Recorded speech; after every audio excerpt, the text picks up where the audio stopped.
But I want to turn my attention now to some truly unfortunate comments that were made at the top of the hearing by Ranking Member Scott, who called me out by name. And I think, Mr. Ranking Member, yes, American families need our help. There's no question about that. They need our help in no small part because of the hyperinflation for food that has been caused by multi-trillion-dollar giveaways in the past 2 years. Yes, American families need our help, and I would tell you, sir, that their plight is not well served by the kind of fear-mongering that we have heard. The reality is that when we use words like extreme to talk about work requirements, let's review the facts. Were these work requirements extreme when they were put into place with Democrats and Republicans working together in 1996?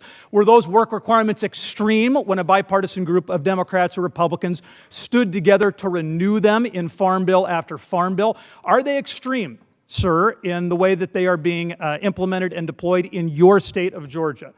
Were they extreme when then Senator Joe Biden said from the floor of the Senate, the culture of welfare must be replaced with the culture of work.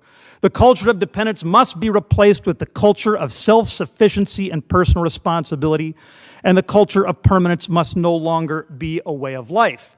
Let's set the record straight, because we're talking about millions of needy people being kicked off, so let's make sure we understand what current law and what these proposals would do. No one who is pregnant would be denied benefits. No one with young dependents at home. No one who is disabled. No one who lives in an area with high unemployment.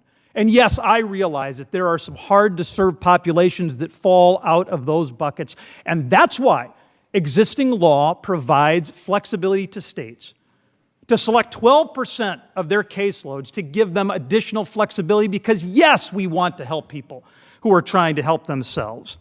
Work is not punishment. Work is opportunity. There is no pathway out of poverty that doesn't include some mixture of work, education, and training. And we want to lift up those families that need that work and that education and that training. There has been plenty talked about today with regard to research and data, so let's be clear about that. When work requirements have been reimposed in those places where they had been previously held in abeyance, they have not put the multitudes into poverty.